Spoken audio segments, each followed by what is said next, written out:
Hi YouTube, this is America in Crisis. We're out here in Bakersfield, California, documenting the struggle with drugs and homelessness. And this is Anthony, and he's agreed to be on camera. You agree to be on camera and tell your story, Anthony? Yeah, I agree. All right, here's Anthony's story. How'd you get involved in the drugs that led you to this? Growing up out here in Bakersfield,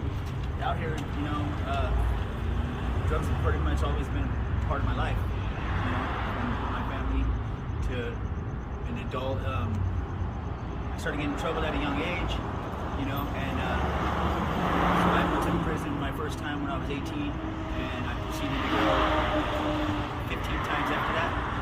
So I have a lot of time in prison. I was always like adolescent, and didn't want to mind nobody or whatever, but I was already in trouble, so it was harder to get a job. I don't have a high school diploma, and everybody nowadays has degrees if they're getting a job. It's just like, so the streets pretty much accepted me for what I am and who I am, a drug addict, and I found people of my caliber out here. I found more comfort out here than I did at home with my family, my mom and my siblings and all that. And so I come out here, and this is part of me, and then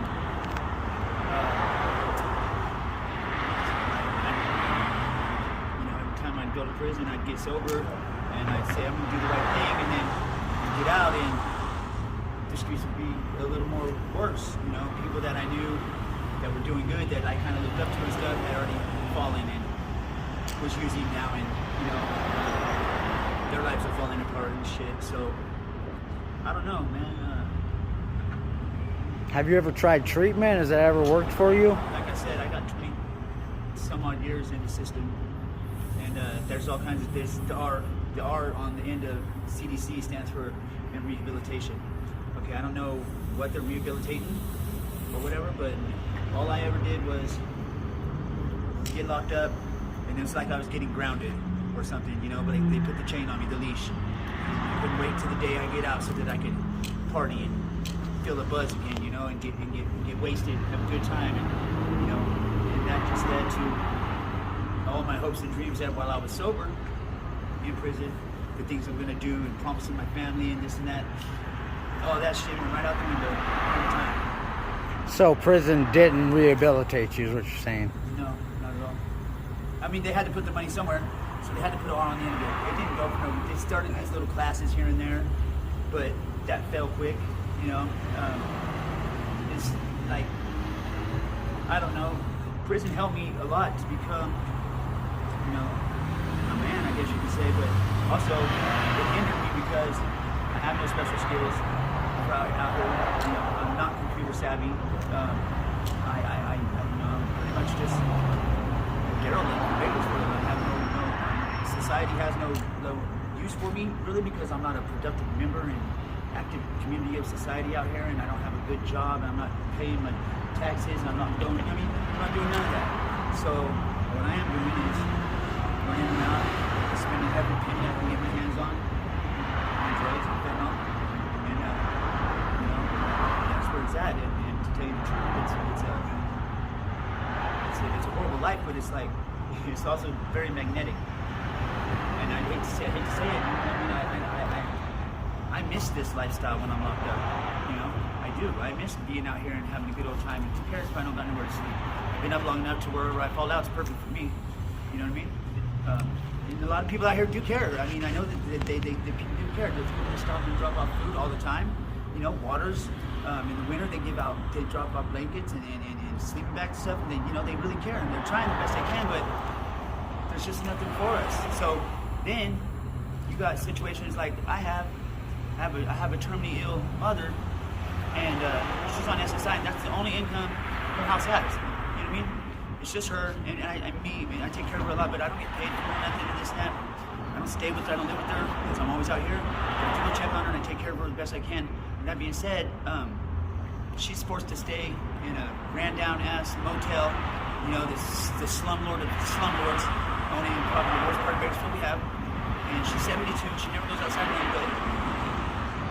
She can't get a place. because why? She don't have the energy, she don't have the ability and the mobility to go to do all these flood meetings that they need her to go to. You know, you got to do this, got to do that, you got to go here, you got to. She can't do all that, so she's not eligible for these new apartments that are popping up everywhere. You know. So there's a struggle for homelessness and getting homing out here in Bakersfield, California. There's You're definitely saying. a struggle. What it is they're building apartments, big, nice, beautiful apartments every day. But apparently there's people aren't signed up for those apartments, you know, because they're not available to us. You have to have Section 8. You have to have this and this and that, this and that. And like I said, my mother's 72. So that's the only income. So she's probably gonna die right there where she's at, you know, in a slum down, big ass run down hotel room. You know, my mom's 72, and yeah, she's not perfect, you know, but like I said, my whole life I've been around drugs, you know, from my family on. My mother used, my whole life she used, and she still uses to this day. So, that being said, you know, we're stuck. We are stuck. Have you seen an increase in homelessness and drug addiction in Bakersfield in the last few years? Honestly, absolutely I have. I've seen the homeless crowd go from certain people here. You might, you know, back in the day it used to be like, oh, look at that bum with that shopping cart, you know what I mean? Now it's almost like China with shopping carts around here. Like China has bicycles, and we got shopping carts. And everybody's pushing a shopping cart in a buggy or some sort, you know what I mean? That's all they have to their name. And now the cops are coming and taking that every time they get a chance. They take it all from you. You know, they take everything from you and they just throw it away right in front of you in the back of this big old truck with this crane. And they're taking you to jail because you're a public nuisance, because you're homeless, because you don't have a home. Not only that, if you have a shopping cart or something with stuff in it, they say you park it off the side on the sidewalk or something. Now you're obstructing the sidewalk from people walking by. They say, even if there's not a soul in sight, and they're charging you with that. So basically, we're going to jail. We're in trouble because we're homeless. Okay. Do you think any of us really want to be homeless? I don't think so. I know we enjoy the nightlife. I call it the nightlife. I enjoy the nightlife out here. You know, it's dangerous, it's treacherous, but if you know how to survive, you know how to survive. That being said, you don't have a choice. You know, at the end of the day, they don't have porta potties out here. They wonder why the fight gets so nasty and so dirty. There's not trash cans. There's no trash cans available. And if there is a dumpster, it's locked under lock and key. You know, for that company or that specific people only. So the rest of it, the trash has got nowhere to go. So maybe if they invested in some, you know, some trash cans, some big dumpsters, and just put them randomly around places, you know, in like an area like this, instead of having them under lock and key behind a brick wall for one establishment. And that's why they get all this trash, because there's nowhere to put it. Second thing is yes, homeless people have to use the restroom, don't they? Don't you? Don't everybody have to use the restroom? Okay, well, if you don't have a home, that probably means you don't have a restroom. That probably means you don't get to have the decency of going in privacy and using your own restroom. You clean it up after you're done. No, what do you get? You get to hide in the corner real quick and hope God nobody sees you. You know, but you still got to use the restroom. You know? Do you think there's anything that could help the homeless more out here in Bakersfield? Just the resources, man. If the resources come through like that, I know they're coming in, I know they're flooding in, but that being said, you got to jump through the hoops to get it. You got to jump through the hoops, you got to go and do what they want you to do. And everybody don't got the ways and means to do that. Like my mother, she's on SSI. You would think that they would give her more help than they do, but they don't. And if you want to, then if you try to get the adult, aging and adult people involved, you know, to try to help, they instantly want to start trying to find reasons to take the elderly person away, you know, put them in a home somewhere or something. That's the easiest thing apparently, but that's not what we're looking to do. That's not what I'm looking to do. We want some help, you know. I need some help. My mother, she has to wear diapers, but she don't get them, you know. I have to get them for her. She does, because she can't go nowhere or do nothing. She's not very phone savvy. She's old. She's losing her mind. She can't hardly remember. So, I mean, she could get all this stuff, but we don't know how to do it because there's no guidance nowhere, you know. And the bottom line is there's beautiful apartments popping up left and right here in Bakersfield, and it's being filled with the same kind of person I am, same caliber, you know. There's nice apartments being filled with the people that are got money, they obviously got income, so they get a place. But it's just the same riffraff in these nice apartments. When they look, I think that they put more effort into coming and talking to my mother, you know, and saying, we understand the place you live in, we see it. We can see what this place is. I don't even know how it's still up and running, but it is. So, and if they say, you know, you're on SSI, let us help you. No, you got to reach out to them. And then when you do reach out to them, then they come, and what they want to do is start finding reasons to try to put my mother, put my mother in a home, you know? That's the last thing she wants. She don't want that. She's happy where she's at, even though it's the worst place in the world, I feel. She don't go outside, so she don't really know. That being said, I've tried so many, I've tried everything. My brother has tried everything. The filling out the papers, the aging the adults, all this and that. And they came by once and promised us a bunch of stuff that they was going to bring and have dropped off and this and that. We never seen it. Never seen it. My mom, don't worry, ma'am, we got you. We're going to get you some diapers. We're going to get you a chair, a wheelchair. We're going to get you a shower chair, this and that. We've seen none of it. None of it. So there's no follow-up to any offer for assistance out here? No, and the way they do it apparently is they take a picture of you, and then when your name pops up eventually, so then they come out and drive around and look for you. They're going to drive around and look for you, okay? And tanks of gas, if anything, you know? Plus getting paid on the job, so they're getting paid for that. Plus traveling time too, probably, but you know? And then what happens? So since they don't see you, guess what? They didn't see you today, so sweep this dude under the rug real quick, let's move on to the next one. Well, we didn't see him either, you know, so sweep him under the rug. Now you're starting all over again. Everything you was trying to work for to get, now you start all over again. So then you got to go to a place like the Navigation Center, and now you got to play by their rules and stuff. You got to be in at a certain time, this, that, to hope to God that your record ain't bad enough to where you can still get an apartment or a place. Because I know several people who they let in the program, but are still in the program in the 10 cities because their records are long, extensive, you know, a lot of criminal history, this and that. And so they can't seem to get into these apartments or that they're building and stuff. But people who don't have a bad criminal record, they're pushing right through, kind of. So it varies. Like, the thing about it is they're not strong with their follow-ups, you know? They go look for you one time in the neighborhood where you say you are, you know? Because remember, there's no address. We're homeless. So they go look for you one time, drive around just a little bit, they don't see you. I'm pretty sure your file goes right to the bottom. You know what I mean? And then move on to the next one. How about the general society that isn't homeless? How do they treat the homeless out here in Bakersfield? Are they? That's almost like it's almost like, okay, the human kindness here in Bakersfield, I could say honestly, does go a long way. There's people 3 or 4 times a day that will drop off food. 3 or 4 different people, 3 or 4 different kinds of food.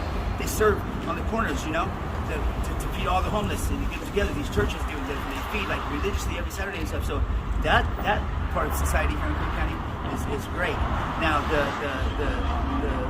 the Republicans, I'm not sure, you know. I'm pretty sure they don't want us. They want to see us done away with, you know. I started thinking at one point in time when they built this part of Mill Creek Park downtown, and they put all the cameras in it. Now I'm thinking it's just a facility. And a lot of homeless people and a lot of crowds, homeless crowds were going there to that park. It's just so that they had us all caged up, not caged, but in corralled, you know, see where they see us and they can watch us on camera. They see what we're doing all the time, so they monitor us. And I lived in that park for almost a year, and you know, it's a lot of shit going on, this, that, but so I felt like they put it downtown, and it's for crazies only, you know, all the crazy people. Because one thing I noticed about Kern County is the violence is getting way worse, and the children, wow, children, man. Okay, just for example, let me tell you what happened to me about a week ago. This little black kid comes up to me and his little partner, and he might have been about 11, maybe 12 at the most, and his partner might have been about 9 or 10. He was even younger. And that being said, the little black kid walks up to me and starts looking at my car, and he's like, what you got? And so I stood up, like, wait a minute, whoa, what you mean? I don't got nothing. And he just looked at me, and he just backhanded me in the face. And he couldn't have been no more than 11 years old. And he just, bam, backhanded me, and I was like, whoa, what the hell? And my first instinct was to tear his head off. Then I started looking at it, and I'm thinking, I don't want to get in no trouble. I'm not going to hit this minor, you know? Even though he just hit me. I don't know how the law works like that, but I didn't touch him. What's up with their parents? The very next day, that little black kid and his buddies go into a store over here and just raise hell, dude. They start throwing things everywhere, knocking stuff over for no reason, just being adolescents. They go out in the parking lot, they look in every car, hitting cars left, right, and then it just moved on up to the next parking lot and just they didn't care about nothing and what anybody thought, and they just terrorizing. Cops looking from everywhere, but can't seem to find them. I don't know how they missed them. It's a group of 8 black kids, you know, but they couldn't seem to get them. So they go down to the other store. My buddy of mine, he plays guitar out front of the store for donations, you know, and a lot of people donate to it. So the little kids run up and they grab his little bucket, his change bucket. They grab his little bucket and run off. That was that day. The next day they come back and he walks up to him and the little black kid, he's all, and my homeboy tells him, man, dude, I'm not, just get away from me. I'm not, he said, what, bitch? Just give me that guitar. And my homeboy said, man, get the hell away from me, dude. And the little kid pulled out a knife and swung as hard as he could and hit the guitar with the knife. My homeboy took off running. Like, he's like, oh, dude, I almost got stabbed by a little kid. I said, that ain't shit, dog. I got backhanded by a little kid. What's up with that? Okay, Anthony, is there anything you'd like to end with? Telling the viewers out there about... If we're trying to raise money or something to help us out, you know what I mean? Better our education or this and that, you know what I mean? First things first, it's like, why don't we put forth into the community, like I said, dumpsters, porta potties, you know, things of that nature. Supply the toilet paper because we don't have it, you know? Supply the porta potties and the people to come and clean it because we can't clean it. Would you rather shit on the side of your building, your establishment, or would you rather have a porta potty right here that, you know, that the city or somebody pays for? They can't be that expensive. They got budgets. That being said, is hopefully that you know, they'll put some resources into the actual streets out here instead of making it look good with their brand new Bakersfield vehicles and their, you know what I mean, all the stuff that they got going on. Then they have what's called Tent City, where they call safe camping. It's just a little alleyway where they put tents because people are popping up tents everywhere, so they just might as well corral them in, get paid for them. So these people live in these tents with no electricity. They have porta potties though, and they don't have running water, none of that. They don't have none of that. And then, but that being said, I guess we're trying to just more resources in our streets and people in Bakersfield who are out here feeding the homeless and helping us. We appreciate that to the fullest, and thank you. Please don't stop. Okay, Anthony, thank you for your time, and we'll be looking into some resources and getting things done like that for you guys out here. Been a great interview, and thank you for your time. And well, I just hope, you know, I hope it helps. You know, I don't know exactly what it is now, but yeah, the everyday struggle out here is real, and people without jobs, you know, it takes money to live. We don't have money, we don't have jobs, we don't have incomes. What are we supposed to do? We do what we got to do to survive. Well, we'll bring awareness to it and start seeing about getting some assistance out here to you people. Thank you so much for your time.